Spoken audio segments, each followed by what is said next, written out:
I am told LeBron's just chilling and watching the offseason. Do I think he's going to get traded? No, I do not. The Lakers are essentially viewing LeBron as an expiring contract. Have you spoken to LeBron? Have you spoken to Luka? Not really yet, but I've definitely got a text from Luka. Today we're going to be diving into the most toxic relationship in the NBA right now. And no, I'm not talking about Ben Simmons and shooting free throws. I'm talking about LeBron James and the Los Angeles Lakers. This is a billion-dollar ego clash that is about to explode in ways that you can't even imagine. And I have to give you a brief disclaimer. Despite what I say about LeBron James in this video, I want you to know that I have all the respect in the world for his career, his longevity, his achievements, and there's no question in my mind that he is a top 3 player in NBA history, with legitimate arguments for him being in the top 2, but I'm not going to get into that in this video. I have tremendous gratitude for him bringing the Los Angeles Lakers a championship in 2020, but at the same time, I have to admit that what he's doing currently makes no sense at all whatsoever, and I'm going to do my best to empathize with him. So before we get to the content, we are giving away a jersey each and every week to a subscriber that turns on our notifications on this channel, and we're going to be doing the same giveaway for a follower that has my notifications on Instagram. Now that we get all that out of the way, cue the intro.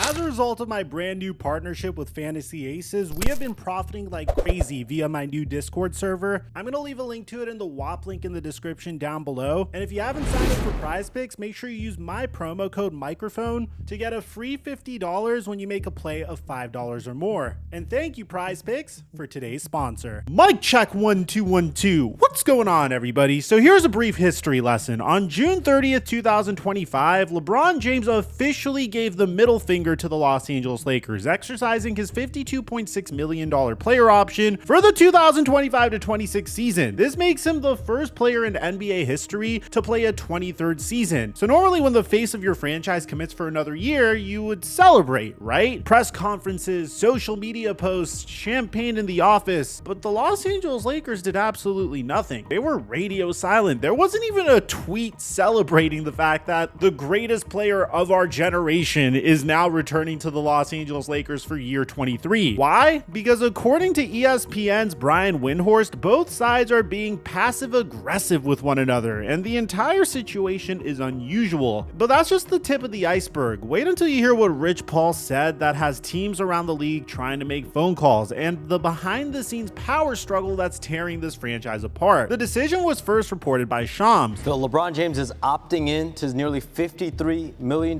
player option for he will be playing a record 23rd NBA season. Still not sure whether he's going to play one more season, but I'm told he wants to compete for a championship. He is uncertain about the Lakers roster moving forward, and my understanding is James is supportive of the Lakers positioning themselves around Luka Donic, and this adds an interesting wrinkle here in free agency. LeBron James is evaluating how he wants to finish his career. But here's where it gets spicy. Rich Paul, LeBron James's agent at Clutch Sports, made some very telling comments to ESPN that basically confirmed what we had all suspected. There's serious tension brewing, and this is where it gets confusing. Rich Paul said that LeBron James wants to compete for a championship. He knows that the Lakers are building for the future. He understands that, but he values a realistic chance of winning it all, as LeBron James might be looking for the exit door. But the thing is, there's a perfectly good opportunity to compete with the Los Angeles Lakers if he just took a pay cut, and it's not a crazy thing to ask from him. Now, I think some of my viewers misunderstand why I want LeBron James to take a pay cut so badly. I'm not sitting here and saying, oh my God, LeBron James is worth $1.2 billion.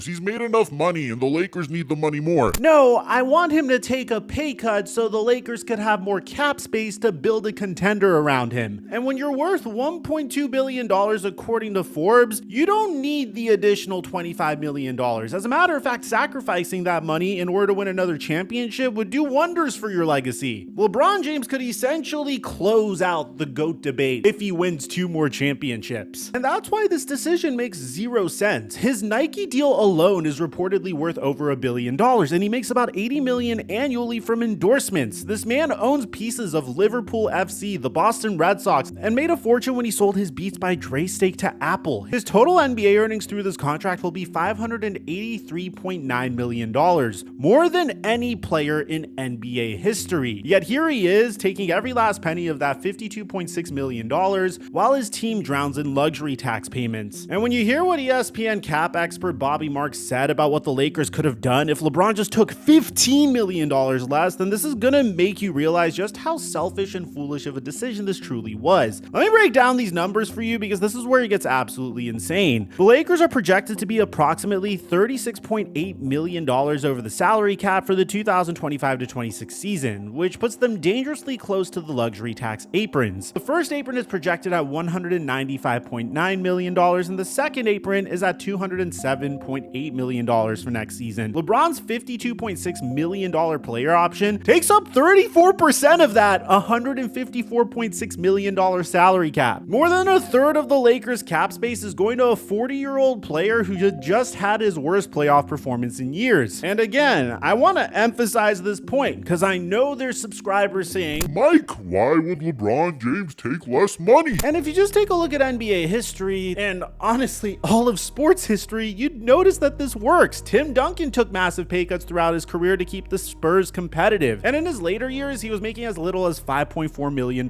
per season. The result was 5 championships and 19 consecutive winning seasons. Dirk took an 80% pay cut in 2017, signing for just $10 million over 2 years instead of his $25 million option. But probably the example that pisses me off the most is the fact that LeBron James has won 2 championships with the team before by doing this. During the Miami Heat Big 3 era, LeBron, D. Wade, and Chris Bosh each sacrificed $15 million to create cap space for a supporting cast. The result was 4 consecutive finals appearances and 2 championships. So it boils down to one thing here, and why the Los Angeles Lakers and LeBron James are currently in this battle. And it has to do with ego. LeBron James is very upset at the fact that the Los Angeles Lakers sacrificed their ability to win now in order to bring in a franchise cornerstone for once he retires. And that's what this Ramona Shelburne and Brian Windhorst article is about. This article mentions how Rob Pelinka has met with Luka Doncic and consulted him on roster transactions. He consulted him before making a trade for Mark Williams that was eventually rescinded. It goes into how the Los Angeles Lakers were trying to get a commitment from Luka Doncic because he can opt to be a free agent next summer under his current deal. It eventually transitions to LeBron's relationship to the Los Angeles Lakers, something that we have video footage of him being a little upset about. Rich Paul said LeBron wants to make every season he has left count, and the Lakers understand that and are supportive and want what's best for him. LeBron James understood that the Lakers are taking advantage of an opportunity to pivot to a younger superstar, but from James's perspective, the nuance was sometimes lost during the transition. Doncic had never asked to be a Laker. James, for his part, had chosen LA coming in 2018 when the team had missed the playoffs in 5 consecutive seasons, the worst run for the franchise since it moved from Minneapolis. 2 years later, LeBron had helped deliver a 17th championship. Rich Paul also had to formally inform the Lakers that James intended to pick up the final year of his contract, but the team did not engage in any substantial discussions about extending him by a year or two, as they had done previously during LeBron's Lakers tenure. It was then that he let the organization know about the coming statement. The Lakers had already made their statement in not offering LeBron a contract beyond this season. It was abundantly clear that the 21-time All-Stars time as the face of the Lakers had, for the first time, a planned end date, even if LeBron's record-setting NBA career did not yet. Whether the 2025-26 season is to be James's final season in the NBA is up to him, but if he wants the kind of Hollywood ending that only the Lakers can give legends of the game, the release date was set. Spring 2026, Luka's in and LeBron James is out. Lakers would of course celebrate him the way they did Kobe Bryant on his retirement tour in 2016, if that's what James ultimately decided. But for the first time in his 23-year NBA career, a team had not begged or borrowed against its future to do everything it could to keep LeBron James beyond his current contract. And if you just take a look at the body language between the two, it's very shocking. I mean, the Lakers went out and somehow were able to improve at the center position by bringing alongside DeAndre Ayton. And take a look at how the two Lakers superstars decided to welcome DeAndre Ayton. Have you spoken to LeBron? Have you spoken to Luka?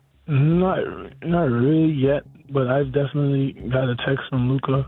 I know how the offseason goes. This is not my first rodeo. People are probably busy and, training and having times with their families. But I'm just waiting. I'm just really just trying to integrate myself with the team and get to know everybody. That is just insane. LeBron James has historically always welcomed new teammates to the roster, and you don't have to do a lot of digging just to tell how frustrated LeBron is. I mean, once the Lakers got eliminated from the playoffs, he said this in regards to Anthony Davis. My guy AD said what he needed, and then he was gone the following week. And this draws a direct parallel to what Tom Brady went through during the latter stage of his tenure with the New England Patriots. This has happened consistently. There's an aging star that is defying the laws of physics and is playing incredibly well for his advanced age, and as a result, he expects either top dollar, or in the case of Tom Brady, just to have a contender built around him, and the team that he's on might have different plans. In LeBron James's case, it seems like he still wants to be paid like he's a 33-year-old, and he wants the entire team to cater to his needs. It's very difficult to do that when LeBron James could theoretically retire next year, or he could retire in 3 years from now, and it's also difficult to do that when he is refusing to do whatever it takes to help the team win. Nobody wants to build around a 41-year-old superstar, no matter how good they are. And the article even mentions the microaggressions between LeBron James and Luka Donic. Since the Doncic trade, the Lakers have signaled this shift from James to Doncic through a series of microaggressions. They did not give him a significant notice that they were trading Davis for Doncic, a transgression that James forgave because of his respect for Doncic and understanding of the franchise's reasoning for making the trade and keeping it under wraps for as long as possible. That makes sense, because if other teams got wind that this trade was going to go down, they would have easily outbid the Los Angeles Lakers. But within days of acquiring Doncic, Pelinka attempted to pair him with Mark Williams, which is an athletic young center. Davis and James had for years been asking for the franchise to acquire a true center, but to no avail. And this is something we mentioned last year. The Lakers' biggest hole was at the center position, and they tried to be cute in regards to trying to use Anthony Davis to fill that void, but it never really worked out. After all, their kryptonite over the past couple of years was the Denver Nuggets and Nikola Jokic, so a center would have definitely helped them. But here's where it gets a little interesting. When the Buss family agreed to sell a majority stake in the franchise to Mark Walter, Doncic was given a heads up and notably posted a congratulations on social media, but James was not given the same notice and did not post any public acknowledgement afterward. Then, of course, was the fact that the Lakers did not offer James an extension, and they indicated they were comfortable having him on the roster as an expiring contract, which is a rare position for a superstar of his caliber. And to be honest, I don't know if this is a game of chicken or if this is just blatant disrespect, but you have to understand, it's very uncomfortable to give a 40-year-old player who's going on 41 a multi-year contract extension, especially at the rate that LeBron wants. Under this CBA, when you have Luka Donic on your roster, if you pay LeBron James and heaven forbid the basketball gods finally take one of his knees, which I hope would never happen, and he tears his ACL or he tears his Achilles tendon and he's out for a prolonged period of time, which by the way is what is supposed to happen when you are at LeBron James's age. We just keep forgetting that because he is out dueling father time consistently. You cannot commit to a player for that long. He's 40 years old, for crying out loud. No team would be willing to give LeBron James a 3-year max deal at this point. That is just lunacy. And this is where it gets so interesting. After picking up his player option and issuing the statement that sent the NBA offseason ablaze with speculation, James fanned the flames with a series of social media posts that referenced his time with his hometown Cleveland Cavaliers. But what's even funnier is the Cleveland Cavaliers came out and straight up said that they don't want LeBron James, and I can't really blame them. It wouldn't make sense to acquire LeBron James or trade for LeBron James. This is a team that's very likely to be the best team in the Eastern Conference this year. They don't want to mess that up. They don't want to trade Darius Garland and some of their depth in order to get a 40-year-old LeBron James on the roster. That doesn't make any sense. So this is pretty much where we are between LeBron James and the Los Angeles Lakers. The Lakers are saying, we're fine if you want to leave next year, and LeBron James is sitting there saying, I feel disrespected for everything I've done for you. And I could understand LeBron feeling disrespected, and I really appreciate what LeBron has done for the Los Angeles Lakers, but at the same time, LeBron has to realize he's not the late, great Kobe Bryant. Not in terms of skill, in terms of what what he means to the Los Angeles Lakers organization. In the 8 years that LeBron has been a Laker, he's won a championship, he's had 6 playoff series won, he's bullied the front office into trading for Anthony Davis, Russell Westbrook, drafting his son, hiring his podcast partner, consistently making threats if they didn't. And in the last 8 seasons of Kobe Bryant's career, they won 2 championships, they won 10 playoff series. He didn't necessarily bully the Lakers into trading for Dwight Howard and Steve Nash, and the last 3 seasons weren't necessarily